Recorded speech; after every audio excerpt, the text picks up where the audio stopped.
What's up, YouTube? Today we are going to be lowering the front of the 97 Dodge Ram SST. Give you guys a quick measurement. We're at 34.5, and yesterday we did the rear. We did the flip kit. It was an eBay flip kit, which got us 5 inches lower.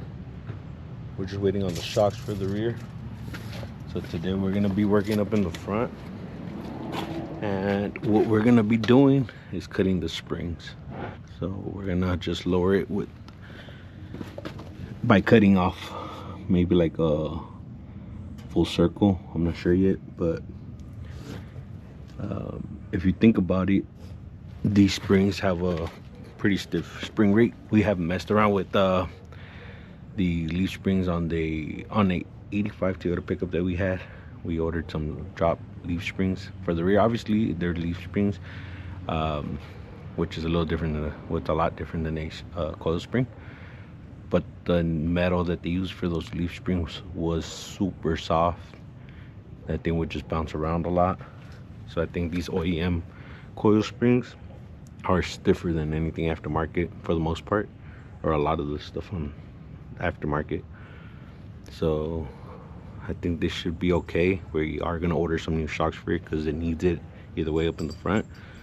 So we're going to get to cutting these, and if we mess them up or whatever, we'll just buy some new springs, either some lowering springs or some other maybe some factory springs, and then use the drop spindles, which that would have been the best option. But we kind of want to get this thing dropped ASAP, so it won't have a lean. I don't know if you guys can see that, but if you haven't checked out the first video for the rear drop, make sure for the rear flip kit installation, make sure to go check that out. So I'm gonna get this thing on jack stands, and then I'll put you guys back on. This is everything we've removed from the rear. We did the driver's side and kind of went smooth. So now we're gonna do the passenger side, and basically what we have to do is disconnect the sway bar end link, remove the shock nut from up here in the top, and the ball joint, separate the arm from the upper control arm. So I'm gonna go ahead and do the sway bar end link first, which is a 15 millimeters nut, and we have to grab the actual link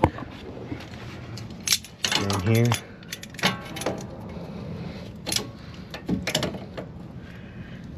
Like that with some vice grips. So we could break it loose.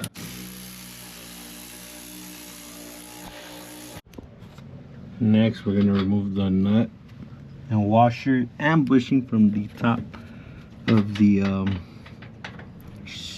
controller to remove the shock. And you can see that I'm pretty sure that these shocks had to have a bushing up here. I'm almost 100% sure it should, but this one didn't, and also the driver's side didn't. It was just the shaft was just making a whole bunch of noise in there. Now the next thing is to remove this cotter pin right here from the upper ball joint. These ball joints are shot, which we're not going to get to right now, but we do have to pretty soon because that's not safe. And this, if that breaks, the wheel's going to fall out. The whole control arm is going to come off. I mean, the whole knuckle's going to come off of the control arm. The wheel's going to go into the truck, and it's going to be a whole mess. So we have to get to these ASAP. But for now, we're going to lower it, and we're going to put the jack right here on the lower ball joint, or we could put it close to, or on the control arm, I should say. But we're just gonna put it right there on the ball joint, push it up, and to get that cotter pin and that 1316 nut. Okay, we removed the cotter pin and the nut. It's a 1316. I hit it with the little hammer right here, beat the crap out of the knuckle. Now you can see that thing is pretty much loose. Now we're gonna lower the jack slowly.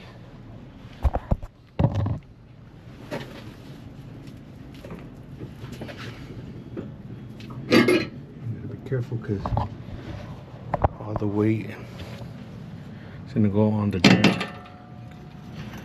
And we didn't have any issues with this binding up or anything, the brake line.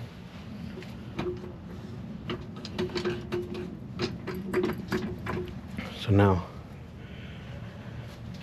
the sway bar end link is out, ball joint is out, and shock is out. This should come off. I'm gonna get a pry bar because that's all it will extend. So I'm gonna try to pry this out with the pry bar some way, somehow. I have to pull it out. I'm gonna see if I could do this with 2 hands.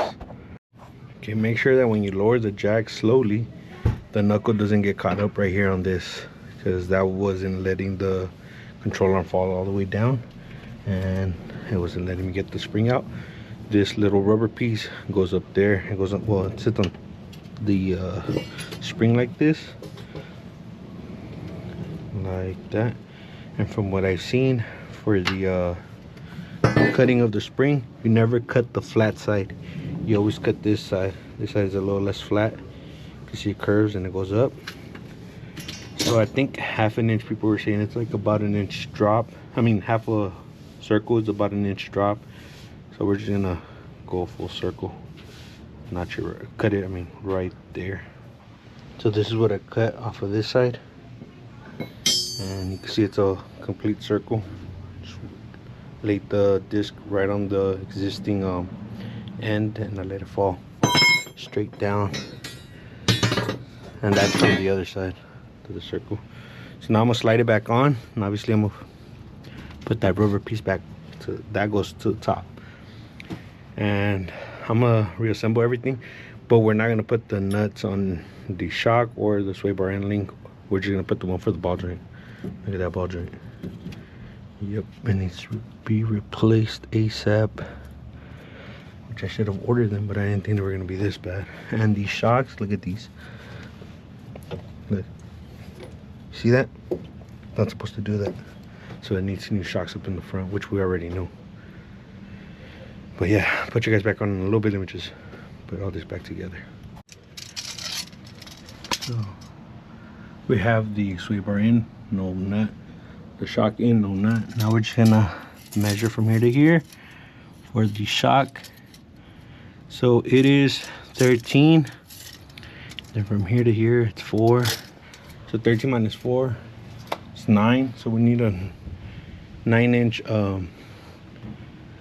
let's say 9 or 10-inch shock, fully compressed. And I'm gonna fully extend it so we can see.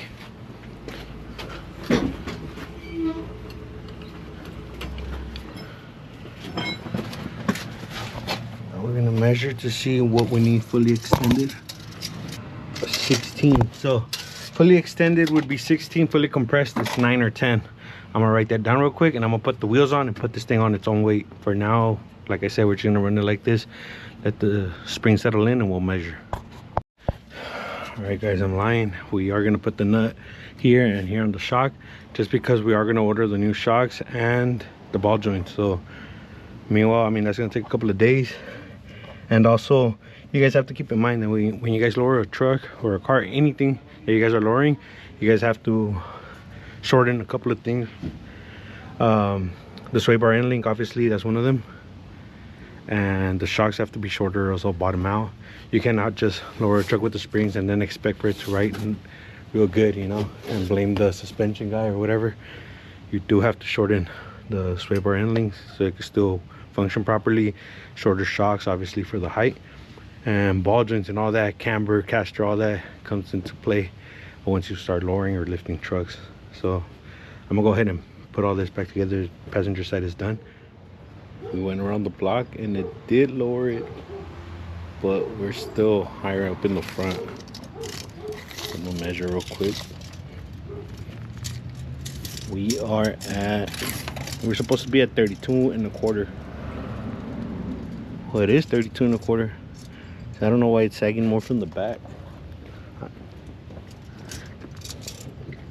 32.5. front is measuring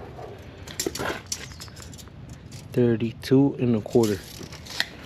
It needs to be a little lower in the front. Maybe because of the body lines, because even the Toyotas are like that. The rear looks lower than the front. Let me get a level real quick. See if it's straight. We got this little level. Put it right there.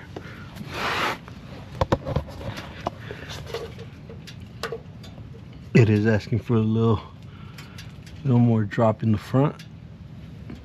So I'm thinking of cutting maybe like half a turn, and it's gonna give us the height that we want. So yeah, you see, just for a tiny bit. So I'm thinking half a turn should fix that. A full turn gave us what?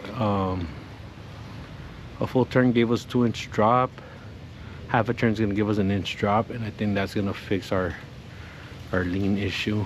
But we also have to get new shocks for the back. I don't know, but we're not gonna do that right now. If I'm not in the video right now, we're gonna order the ball joints, front shocks, and the rear shocks, upper and lower ball joint, front and rear shocks, and then we'll take the wheel out, take everything off, cut the springs again, and lower it. So I'll put you guys back on once everything is here. Hey guys, today we are back with another video. Today we are going to be working on this truck right here. So we're gonna be bleeding the brakes. I don't know if you guys can see the brake pads right there, but they're pretty much new. They don't make any weird noise or anything. I don't know, something fell on these wheels and it kind of stained them. But I'm gonna get in there and press the brake pedal a couple of times and get some of that old fluid out, and then we'll slap on the new shocks, which we got over there. I'll show you guys right now. So this is the new shock. Comes with 2 bushings, 2 nuts, 2 washers, and this is the old bushing, the original bushing. I'm sure it's missing one of these bushings up top, and this thing is completely shot. So this is not gonna work for us anymore. The only issue that we're having with the front shocks also is the fitment of the bolt. So we're gonna do the same thing that we did in the rear. I don't know if you guys seen that video, but we installed new shocks in the rear and we needed to find a smaller bolt. That's the only way around this. We're gonna have to make these shocks work. So I'll put you guys back on once this shock is up in here and installed. The mounting bolt is the mounting hole is right here. I don't know if this thing ate it up because this thing looks wobbled out. I guess from it being driven up against this shaft. You can see that the shaft is a little deformed. We got the new shock in, and we had to use thick washer and a thin washer just to make sure it was centered. And also we put the bushing up top. We tighten all that down. Now we're gonna put the wheel on this side, and then we'll finish up with the driver's side, and then we'll show you guys what it looks like. I forgot to mention that since we put the stiffer shocks up in the back, it lifted the truck up like half an inch. It stiffened up the suspension. So I'm thinking we're not gonna have to cut the springs up in the front anymore. So we might just be done with this truck after this shock installation. But I'll show you guys what it looks like after. Both shocks are out, the old ones. Look at this one. This one doesn't even come back up. The new one's in there. Everything is tight. We did the same washers on this side and the other side, and this thing is going nowhere. These are the ones that we used. We're not saying that this is the right size or these are gonna work for you guys, but this is what we're giving a try. 344049 from KYB XLG. These were like 35 bucks each one, 35 37 bucks, something like that. Right now what I'm gonna do is I'm gonna throw on the wheels, take it off the jack stand, and take it around the block and see the difference, even the height. We're gonna measure this once we come back from driving a couple of miles. So this is what it's looking like so far. I think we're just gonna leave it like that. I don't think we're gonna lower the front anymore. It looks pretty level to me. I'm gonna give you guys a quick little walk around.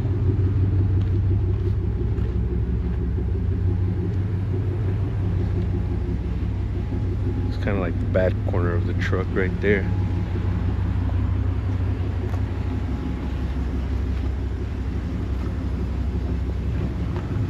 We'll measure the front and the rear. So the rear used to be 30. Well, it was at 37 1/4, and then we did the flip kit, brought it down to 32 1/4, and then we replaced the shocks. Now we are at 32 1/8. The front is at 32 1/4. I think it's because of the ground here. I'm not sure, but it is pretty level now. It looks a lot better. It rides a whole lot better. And if we do need to adjust the front a little bit, we're gonna cut half a coil, but not in this video. We'll just do that when we do the ball joints, upper and lower ball joints, because those need to be replaced. I'm gonna show you guys the shocks in there, even though you guys already seen them.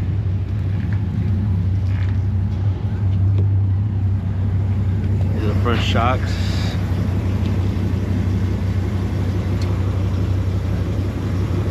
We still get some rattle, but I'm thinking it's the front sway bar end link and or the control arm bushings.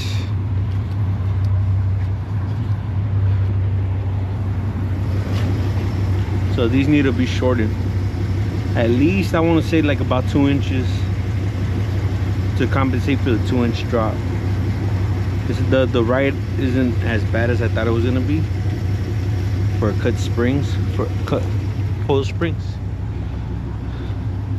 So make sure to check us out on Instagram at Yonke_OXC films. I'll leave that in the description down below, and we'll catch you guys on the next one.